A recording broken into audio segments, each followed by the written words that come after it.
Uno, dos, tres, cuatro. Yeah.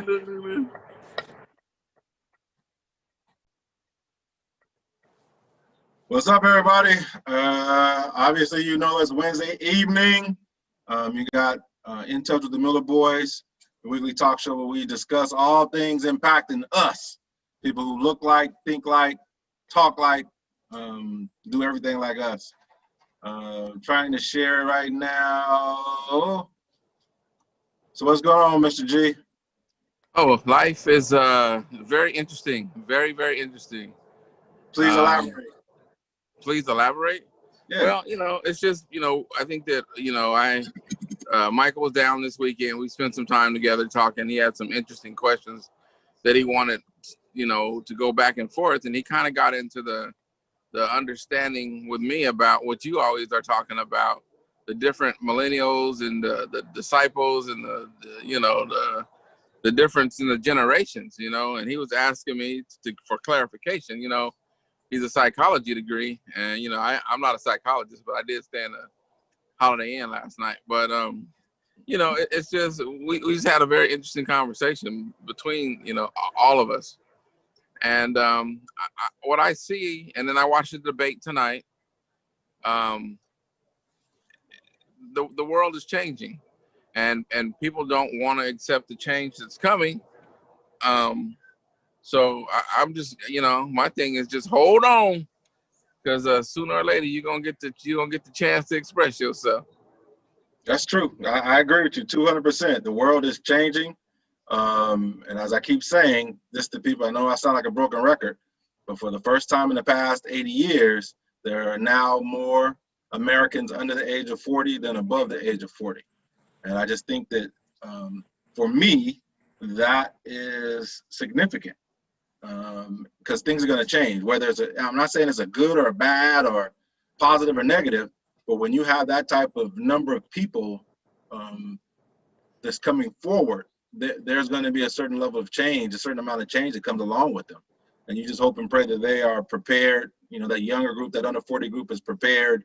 We've done enough in our generations. We've prepared them enough to be able to lead our country and our churches and our schools and law enforcement and all those areas in the right direction. So well, I think that there's truth in what you're saying. But Michael's 22 years old, and it was interesting to hear the perspective of the younger one, his perspective, because they're genuinely concerned, because there's no head of the snake. And like I told him, if you just keep living long enough, these folks that are in charge now are gonna die off. Biden is what, 77, Trump is 72. They run the world. You saw, I don't know how old Lion Pence is, but you saw him get up there, deflect, lie, and do what he has been trained to do. And that's the culture of that generation.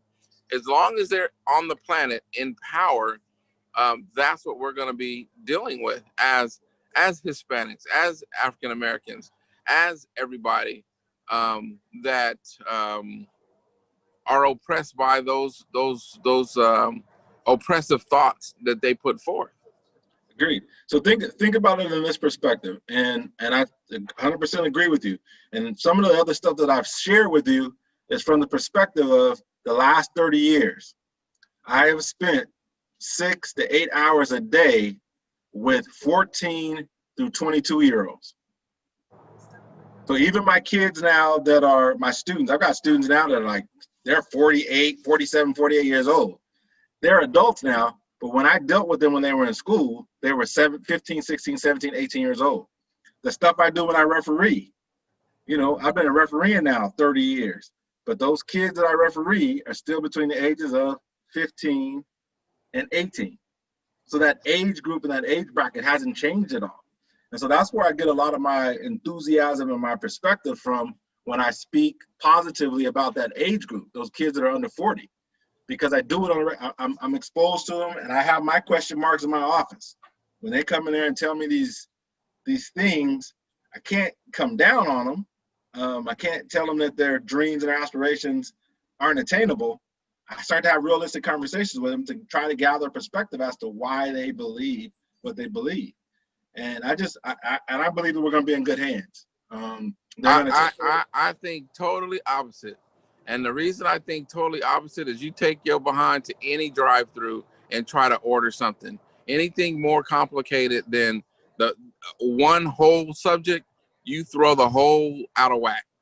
People, these youngsters do not and cannot think. That's not true. They have been bred, okay? They have been bred to not think, to go along. You try to get them to count you back some money. They can't count. They don't know how to. You're absolutely correct, because they use computers to be able to do those calculations for them. You're absolutely correct. They don't know how to, there are young people right now that don't know how to write in cursive, don't know how to sign their name in cursive, because they never was taught cursive writing. Right. But they can still function in society because they have keyboards now. Because they have no. They can function in society because they've only been allowed to rise to a third grade education. So at a third grade education, now they are marked, and I'm just throwing that out. I'm not saying that. I'm saying that now they are marked as a commodity, the same as it always has been. It goes back to the understanding that now I can use you as a social token or structure to advance my cause.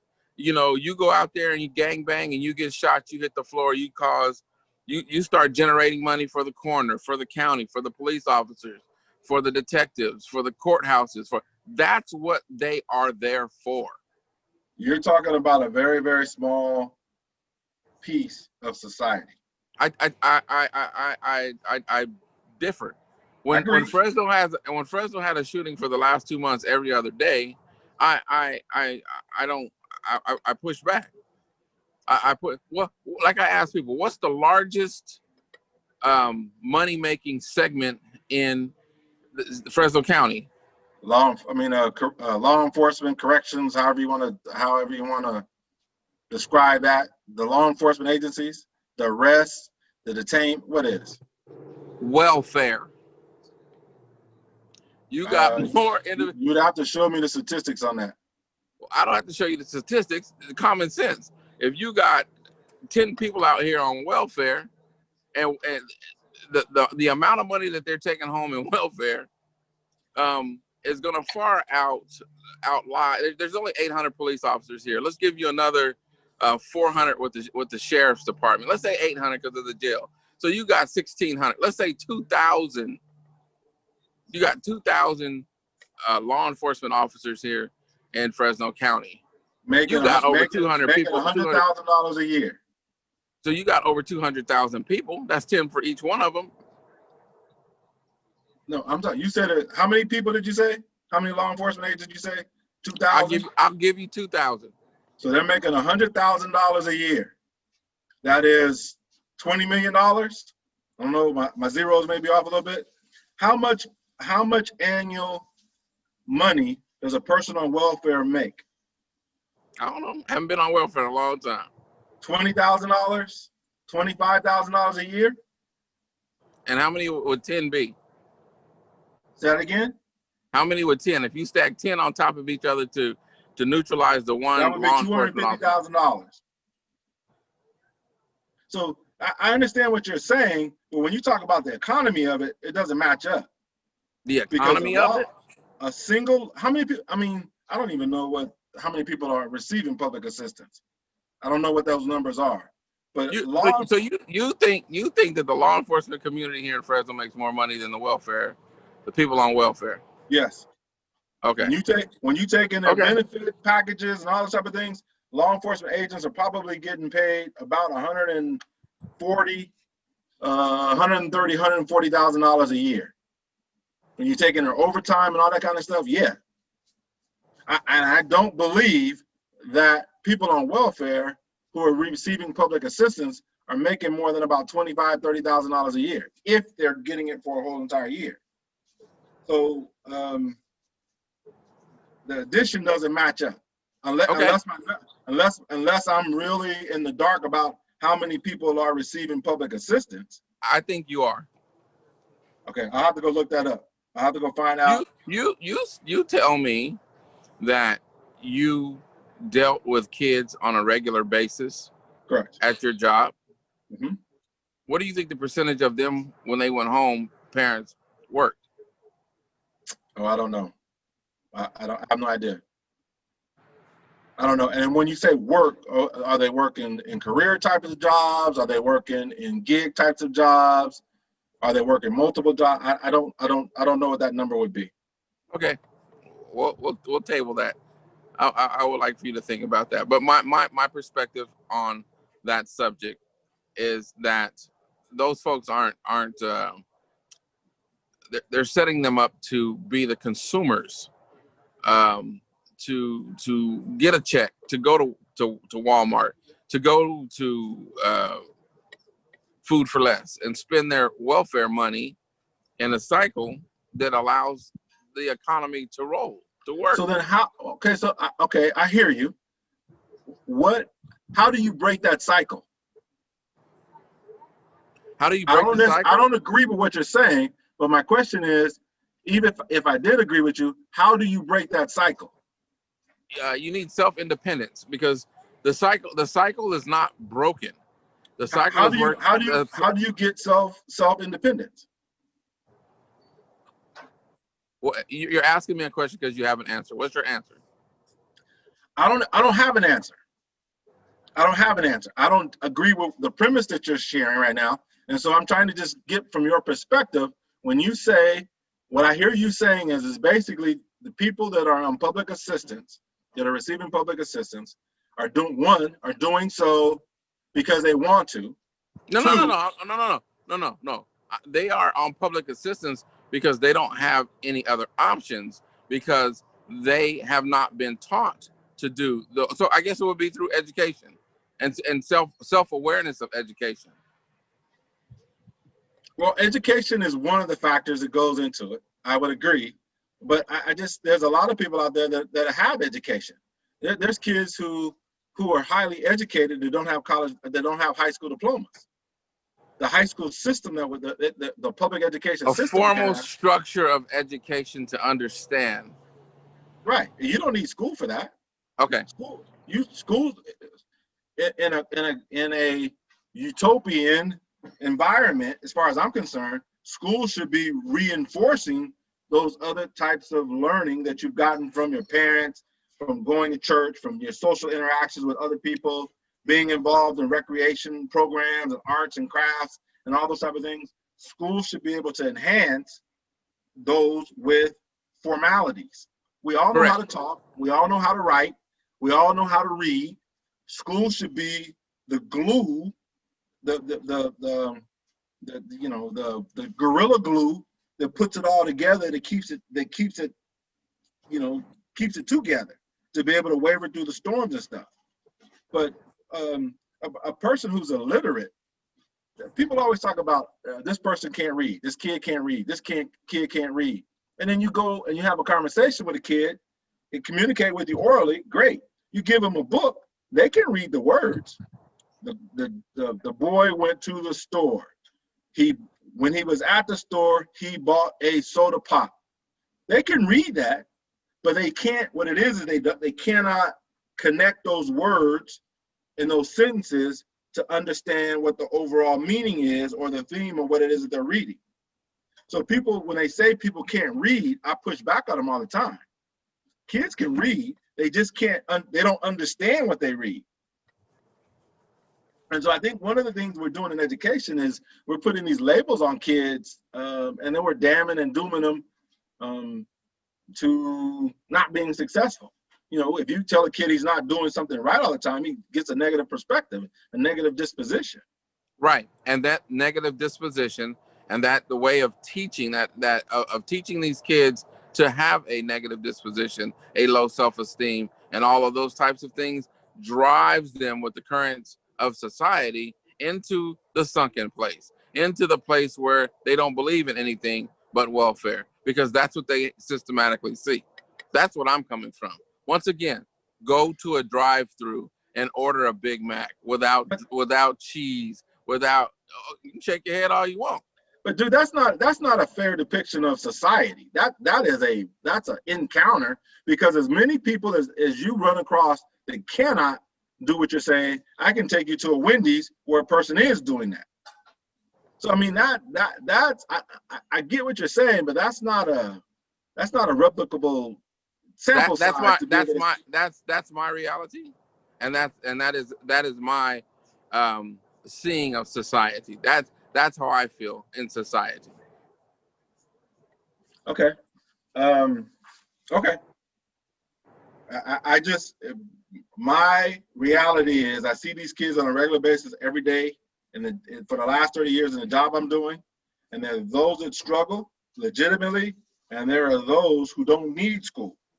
The structure we have is a hindrance to these kids being prosperous later on in life. And so I'm a big proponent that the educational system that we use in public education, K-12, needs to be revamped, needs to be changed, needs to be overhauled. Who in the hell is still doing things today the way that they did them at the turn of the century in the 1900s? I can't think of anything except for schools.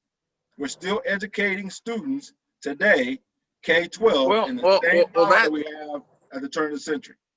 Well, that tells me that the way that you're looking at the situation is not the proper way to be looking at it, because it's working for people who are funneling money into the educational system, and and like you just said, it's a failing situation, but it's working for those corporate folks. Correct. Just like the prison system, it's a failure for us as a society, as an African American society. We look at it as a failure to have to send young African Americans to prison.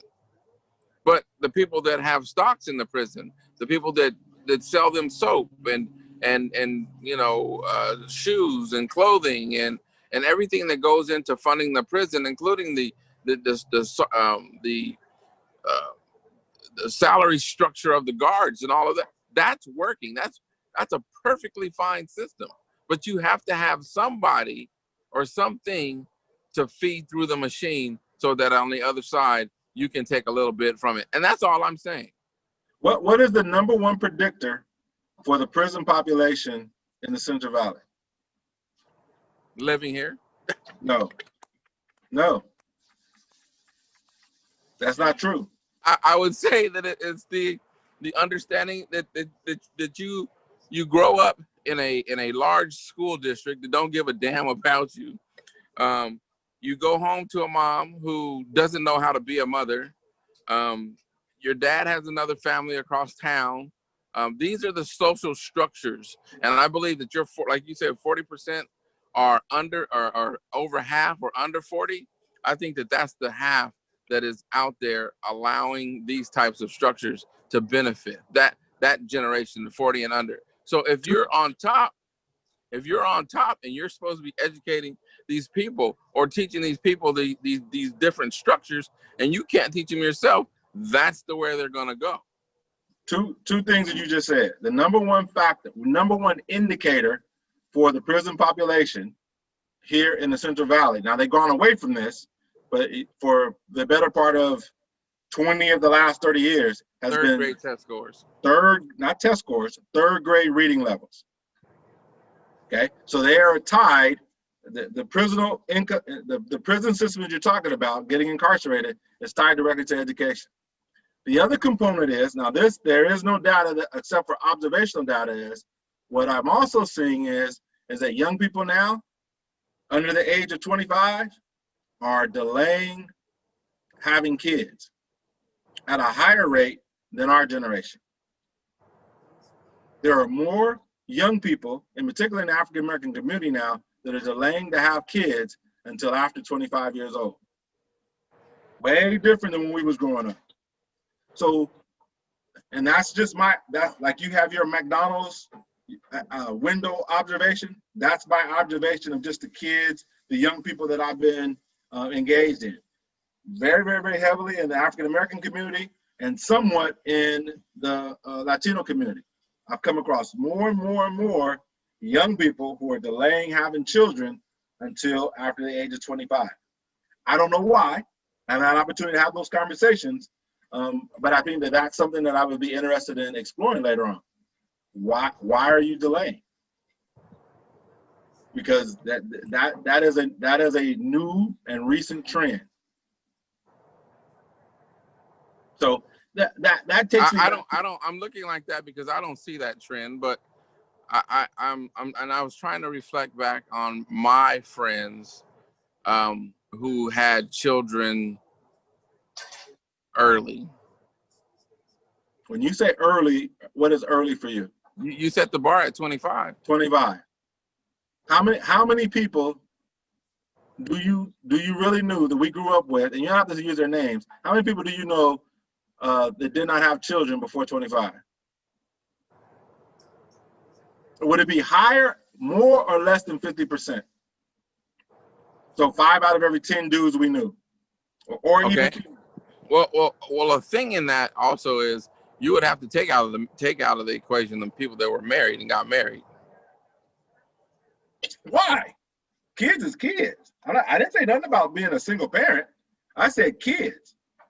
I know young people now that are under the age of 25 who are married who are not having kids.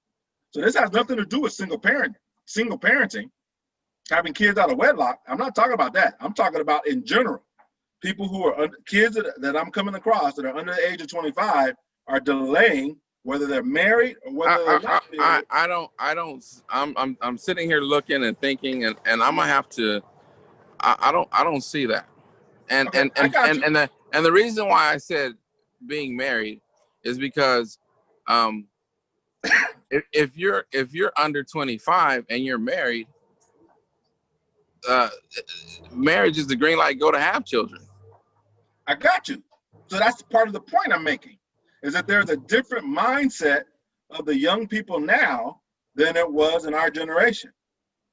That's a 20-year span, 25-year span in there, but there is a different mindset now with not all of them, not all young people under 25, but most people, is more than half, I would be willing to bet, or approaching half, whereas when we were growing up, what was the pregnancy rate here? I don't know. I didn't have any kids till I was 30 years, till I was 27, 28 years old. And you were one of them. And I think you would have to move that 25 down to about 23. But okay. You didn't answer my question, by the way. How many cats? How many people? I don't know. I can't answer that question because I don't know. Do you know more than 10 that did not have a child until after 25?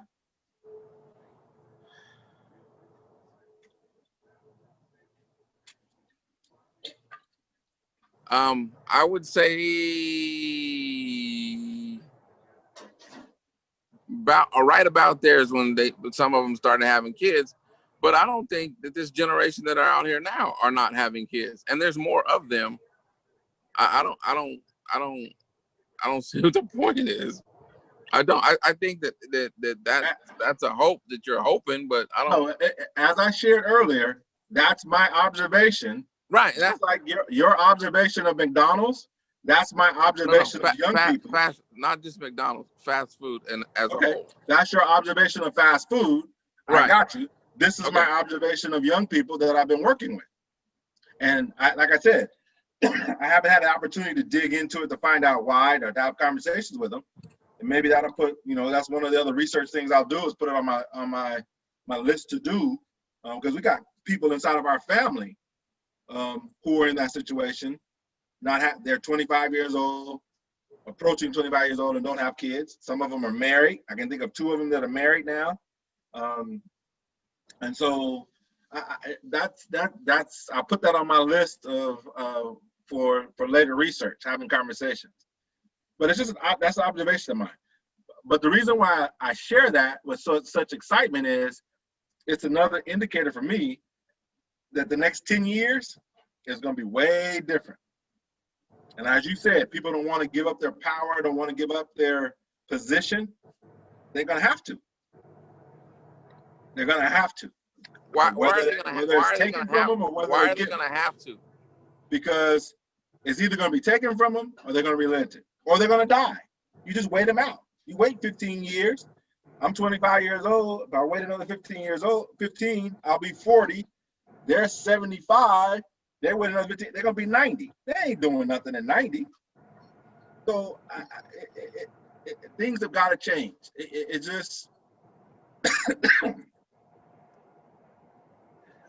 that's the sociology component of how I see it. I got you. And we'll just have to differ on that, like we do on a whole bunch of other things. And let me switch up real quick before we can get through all this. The debate tonight. What's your initial reaction on the debate? Perfect segue into what we're talking about. If you think that these white men are going to give up their power, you got a whole nother thing coming. He rambled and stumbled and ran over Kamala Harris like she was a doormat. And he did that on purpose to try and make her look weak. Did she Correct. look weak? No, she did not. Correct. But do you think that they're going to just give up the power? No. It's going to be taken from them. So those white men that you're describing, the white men with the mindset that you're describing, power is going to be taken from them. It's going to be taken from them. It's going to be taken from them in 27 days. There is no doubt in my mind tonight, when you start talking about half of the Americans that are under the age of 40, they gravitated towards Senator Harris and not towards Vice President Pence. So let me ask you this question: the fact that tonight Pence was asked, not Donald Trump, if there'll be a peaceful removal of power, and he never answered that question. Well, let me finish talking. How did that make you feel when Donald Trump is not answering that question? And tonight, when that question was presented to Pence, he didn't answer the question. So do you think that they're just going to pack their stuff up and leave out of the White House? Here's my disposition. I'm going to pop me some popcorn, go get me some wild turkey and ginger ale or 7-Up, whatever. I'm going to cut my TV on, cut my radio on, and watch the fireworks.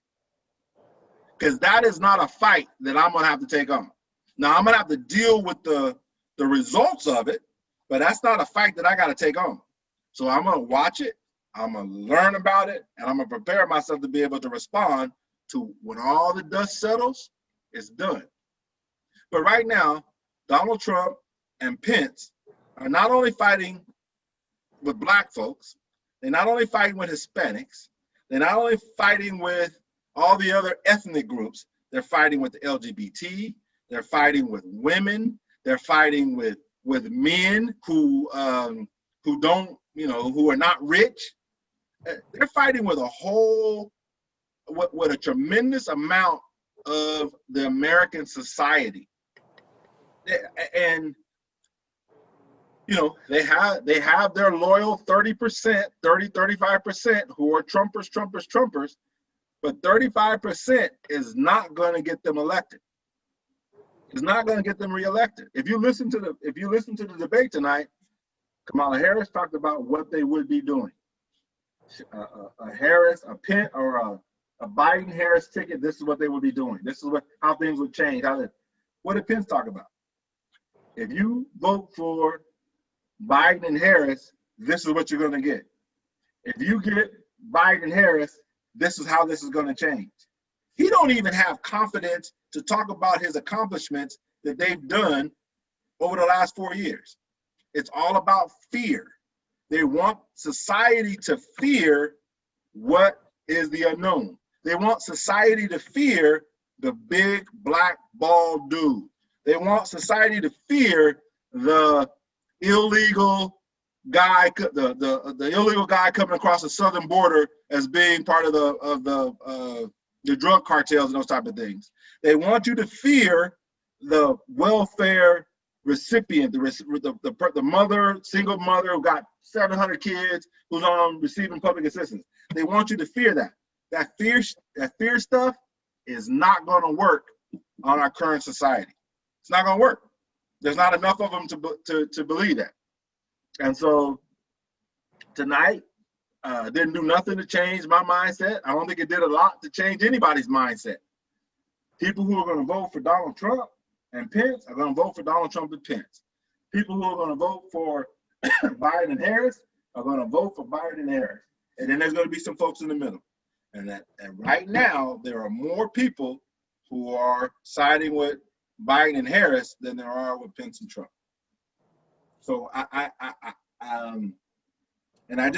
share that with you. Those are my own observations from just listening and watching, playing the political game. But there is a whole political move that's happening, and I think that tonight's debate showed that very, very, very, very, very. It was very apparent to me, and I think it was very apparent to a lot of other people. You know, Trump people, you're not going to change them. The Biden people, you're not going to change them. So I hear you. Did you get your ballot? Yep. Okay, good. You need help? You need help filling it out? I'm offering. If you need help, I'll help. You know, whether it be Do you need help filling yours out? No, I don't. Actually, I'm gonna help. I help. I'm offering. I'm offering. I can help you do it if you can't do it. I can. So I'm good. The only thing that I'm getting a little bit of pushback, and I think I need to do some more homework, is on one of the propositions, the one that has to do with diabetes. Not with diabetes, but with dialysis. We got to do some more homework on that one. I don't remember if it's 22 or 23 or whatever that proposition is. So I'm getting some pushback from that. I'm getting not equal, but I'm getting information from both sides. Some of the patients are saying that you need to vote no on it. Doesn't need to happen. But when I go back and look at some of the organizations that I'm affiliated with, they're saying that yes, you need to have it. And so I need to go back and do some more research on it. But the rest of them, I'm good. So it's interesting. The debate tonight was what I expected. I'm not watching no more debates. I'm not watching presidential debate number 2 nor 3. Ain't no need to. I don't need no more Mike Tyson, Evander Holyfield moments in my political watching. Yeah, it's troubling because I see us moving toward a fascist government, a civil war, an upheaval, all of the above. When you say civil war, what do you mean by civil war? People running out in the street shooting each other. Okay. That's what all the fear mongering gets you. So I don't think people are mentally prepared to actually experience that. Okay, so you don't understand that the basis for the original Civil War in the United States. Yeah, wait, did you say I don't understand? Well, I want to know if you understand that the premise for. No. Did you say you don't understand? I don't know if I said I don't know if I said that or not. Here's the premise for the original Civil War. Was it not always? It wasn't it wasn't solely based on a difference of ideology. There was also states that seceded from the Union. So there was a clear line of demarcation about who was in the South and who was in the North. So when people use that term Civil War now, that we're going to have a Civil War in the United States, I'm trying to find out how are they defining who's going to be on side A and who's going to be on side B. Because there are going to be ain't no states going to be seceding.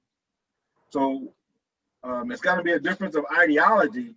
And so I ask people. That's the question I've been asking people when they talk about civil war. Well, okay. Well, let me put it to you this way: a civil war amongst the races, because the white race is not going to want to relinquish their power and their power structure and base. So you do know that there is a large number of white folks who are involved in Black Lives Matter movement. There's a You large. do realize that the Civil War in 18 whatever it was, it wasn't a race war, a black against white. It was white against white. But as I said, there was also land, geography that was Right, involved a in it also. component of the states. There was a clear line of demarcation. If you were north of that line, then you were on the north side. If you were south of that line, you were on the south side. So what are going to be the clear lines of demarcation if we have a civil war in 2021? Your ideology. That's not a clear line of demarcation. Okay. So I mean that's the question. That's why I understand why people are saying there's going to be a civil war, but I can't understand how that civil war is going to be defined. Because so it's not a me problem. It's a you understanding problem. Okay. Because you don't think it's going to happen. No, I'm not saying that there's not going to be people who are going to be shooting at each other. Not going to happen. You don't think that it's a viable understanding that it could happen. No, not a civil war. No.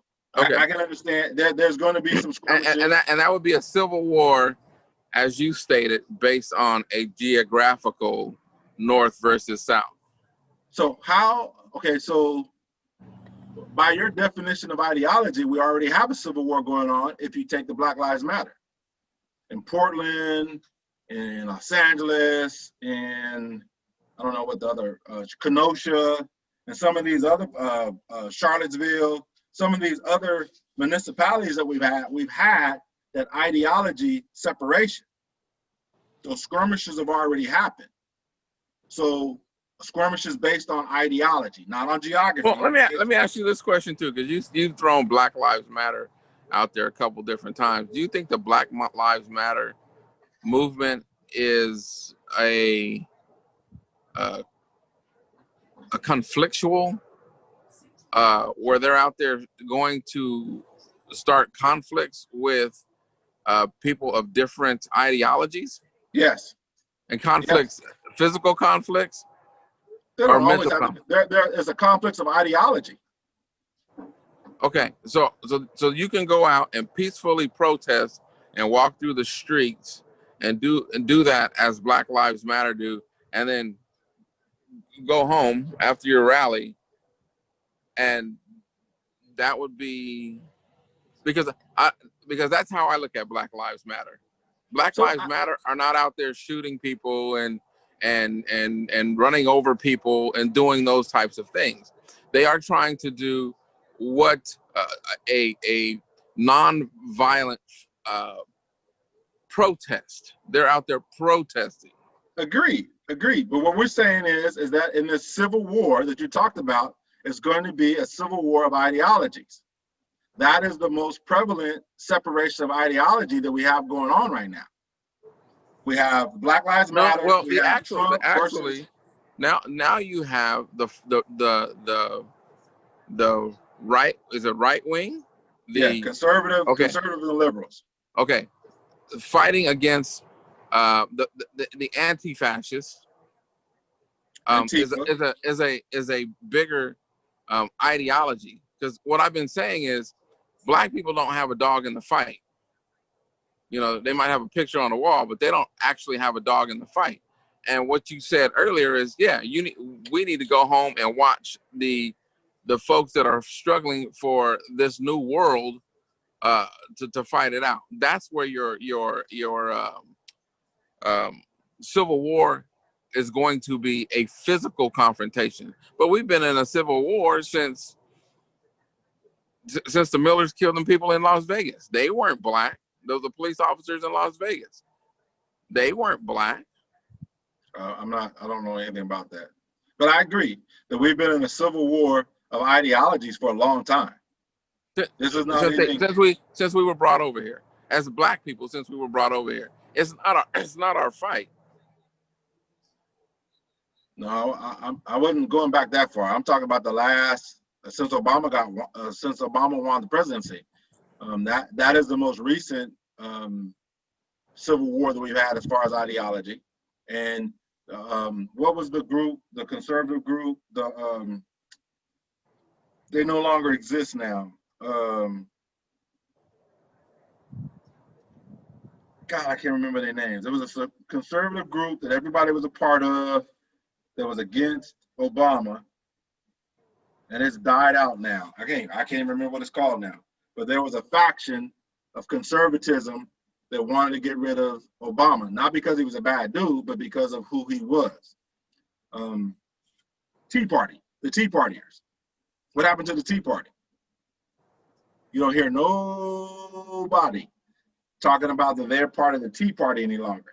So that was a group that was an anti group based on philosophy.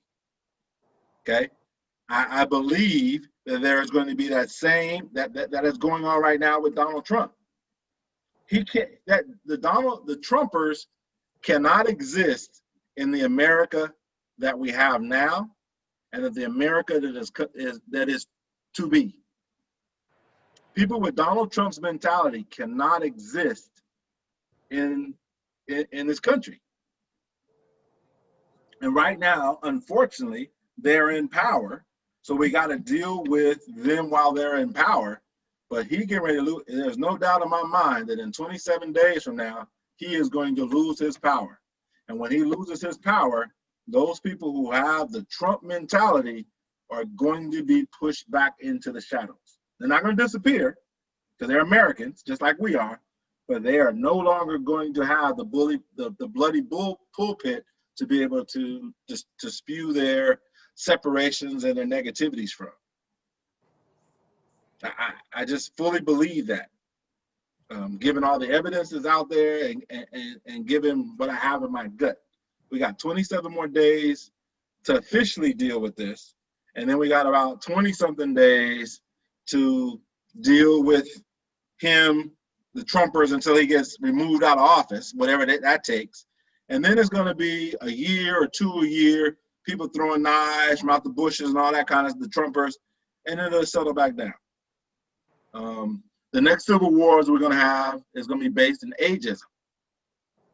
It's going to be between the baby boomers and the millennials.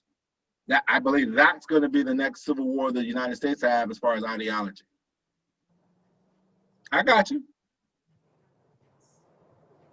So I don't see people in every city, in every state in America out in the streets shooting guns at each other. I don't see that. Because how do you identify who's on what side? Nobody's wearing reds and blues. You know, how do you know? It's hard to do that. So that's what I believe.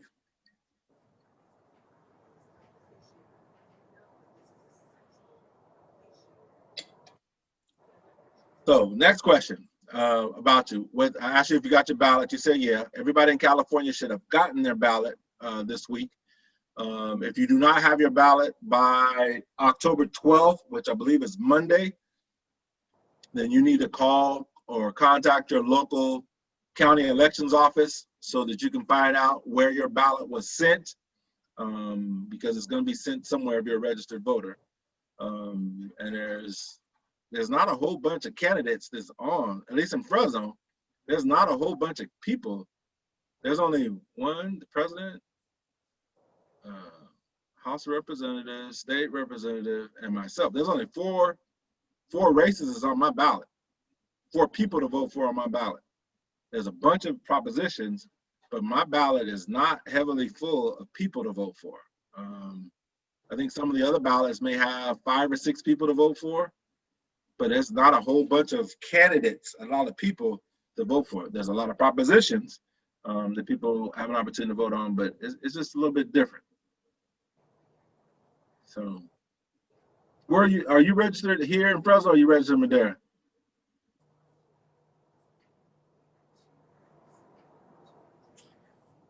In Madera. Okay, so I don't know what the what things are like in Madera County. I do know that you guys got a mayor's race. There's a couple city council races. There's 5 African Americans running for seats here in Fresno County. That's not true. That's not true. Not in Fresno County. In Fresno and Clovis, there are 5 African Americans. In Madera, I do know that there is a couple of African Americans that are running in Madera for city council.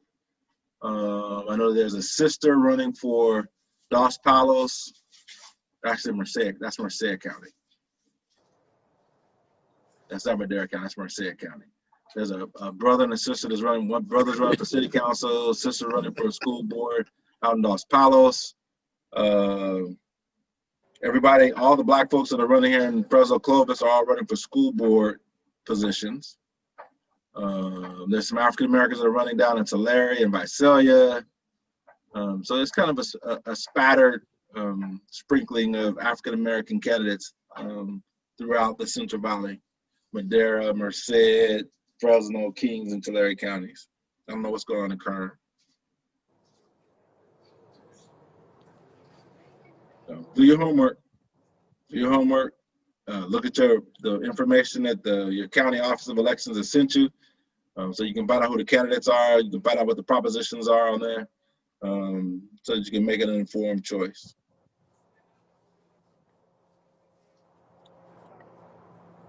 So, what's the question mark on your face about? I'm just blown away By the naivete that's rolling across the screen. the naivety of what? Of your philosophies on and understandings. I wish that the world were all cookies and cream and niceties. So what part specifically? No. You have your own perspective. I'm just. You're right. What perspective? I'm just like blown away. So you believe that there's going to be people fighting and shooting each other? It doesn't even matter what I believe. Well, I'm asking so that I know. Since you obviously you don't agree, what part of it is that you don't specifically agree with, and then what is your disagreement? You said I'm naive to some things. What am I naive to? No response? None. Okay. So what did you do today? Huh? What did you do today? I talked to our mother who is recuperating. Please keep our mother in your prayers. She's going through, as of Friday, she'll be a double amputee with her legs, complications from her diabetes and her lung disease. So please keep her in your prayers. I was dealing with her on the phone this morning. Went and dealt with Dad a little bit today, just to make sure he understood what was going on, kind of what the plan is of Mom moving forward. Ate lunch with him. Did some political stuff down at the Democratic office to get some door hangers and some stuff for the campaign. This evening, I just got off of a Zoom. Hosted with my fraternity brothers. We hosted a debate watch party. So we live streamed the VP debate. We did that last week with the presidential debate as well, and had a kind of a, not necessarily a question and answer, but we had responses. Kind of talked about it at the end. Had a discussion at the end about it. So just stuff. I was listening. Have you been keeping up with this debacle that is public education? No. Meaning, have you heard about the absences of students that have just disappeared off the rolls of all these large school districts? No, but I mean, I think it was LA County that says that there's 11,000 kids that have just disappeared. Okay, so 11,000 kids, and I want to say LA Unified's overall enrollment is like 900,000. So 11,000 kids sounds like a big number for us. When you look at the overall scheme of what goes on with LA Unified, it's not a big number. I would love to see the numbers of people here in Fresno who have just, and then it's the grades are coming out. That's what's going to be, I think, the real teller of all tales. Because I know it was a mad scramble around here. because things were missing, because Zooms fail, and it's just yeah, this is going to be a real tale. So what I'm hoping with public education, what they will do is go to a mastery grading system and not get hung up in these grades. And so what I mean by that is if a third grader is supposed to know his addition up to the double digits, you know, that he can show mastery of addition and subtraction up to double digits.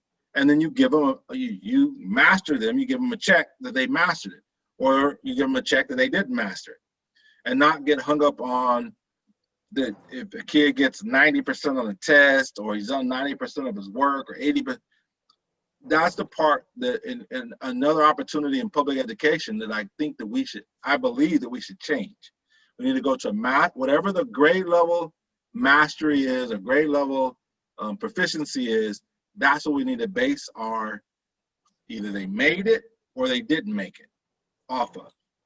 The problem with that, though, is when you get into high school, the universities and colleges want you to have GPAs, and you can't really, our system, you can't have GPAs generated off of mastery and non-mastery.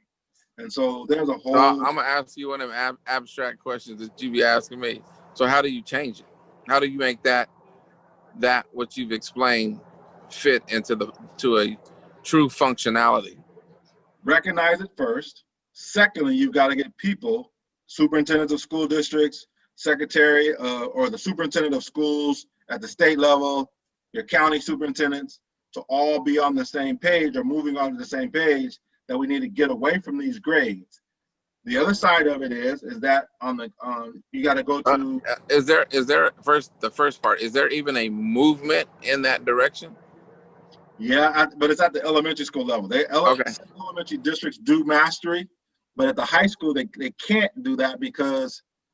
Okay, no, this is the first time I'm hearing it. That's why I asked if there was even a movement. Now, so you said you were gonna move to a second.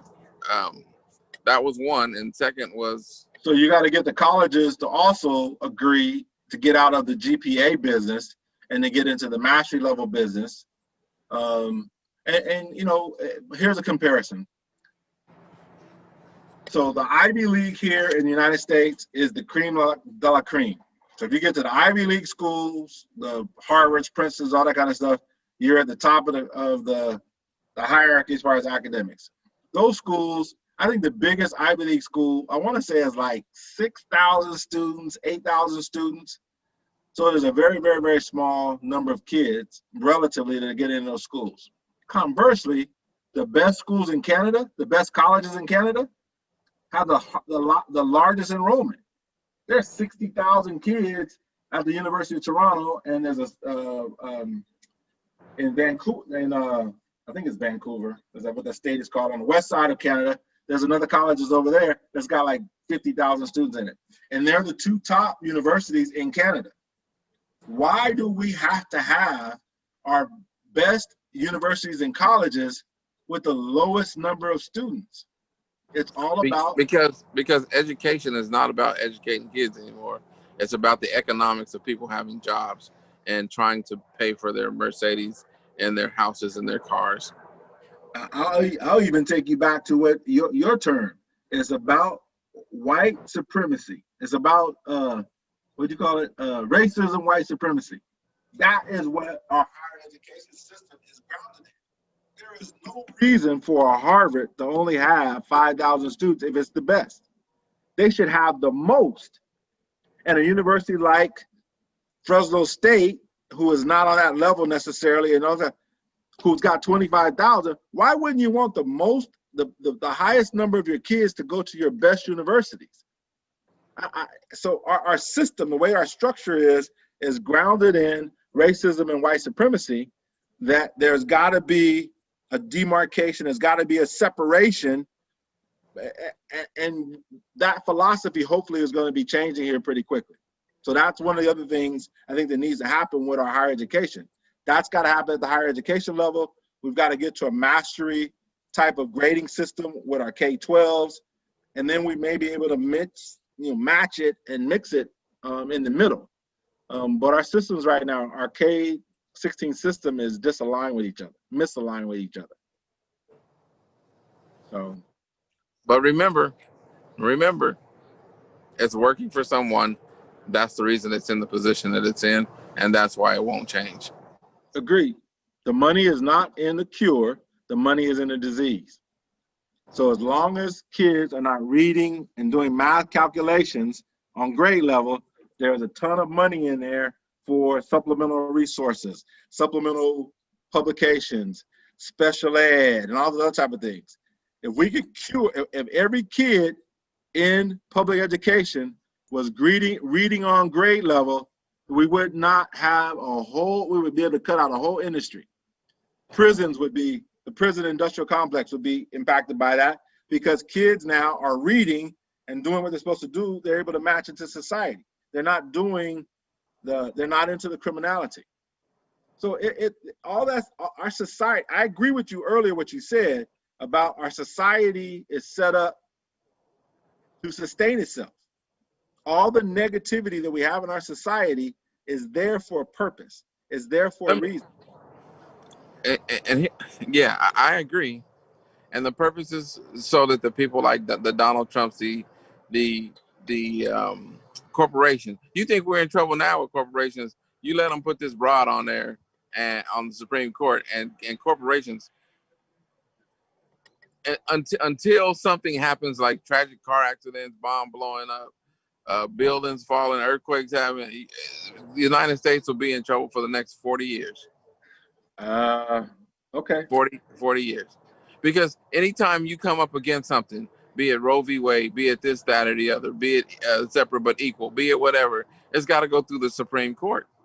No, it doesn't. It has to go through the laws of the land are created in the House of Representatives and signed off. Well, anything that has to do with money, then it's signed off with the Senate. So the House of Representatives can actually make laws that don't have to go to the Supreme Court. Supreme Court is they're there. So what happens when you make a law and someone doesn't like the law, such as affirmative action? Correct. Right. Which is coming back to California, by the way. Prop 16. It goes up to the Supreme Court, and the Supreme Court says, "Yep, no more." So then the Congress. So then the House of Representatives makes a law that says that affirmative action is the law of the whole United States. And the Supreme Court strikes that law down being unconstitutional. Yeah. Well, they can say it's unconstitutional. You're right. They can say it's unconstitutional, but there are some other things that the House of Representatives can put in place where it never gets to the Supreme Court.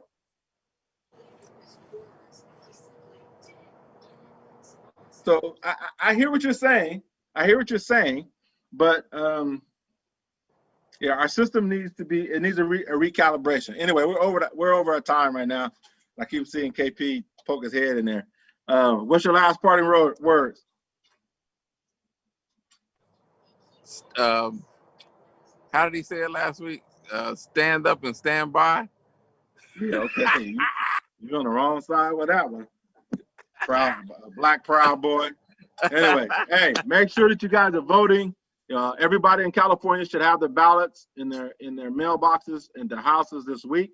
If you do not have your ballot in hand by this upcoming Monday, which is October 12th, you need to contact your local county office of elections to find out exactly where your ballot was sent. Okay. Please make sure you're doing your homework on the candidates that are in your area, as well as the propositions. Yes, on 15, 16, 17, and 18. We can discuss the rest of them, but yes, on 15, 16, 17, and 18. Okay? We can have all the debate you want to, but I'm not changing my opinion on that one. And so with that, anything else, G? Okay. Peace out. We will see you guys again, God willing, next Wednesday at 8 o'clock. You guys will get a chance to see and listen to In Touch with the Miller Boyzzz. Good night.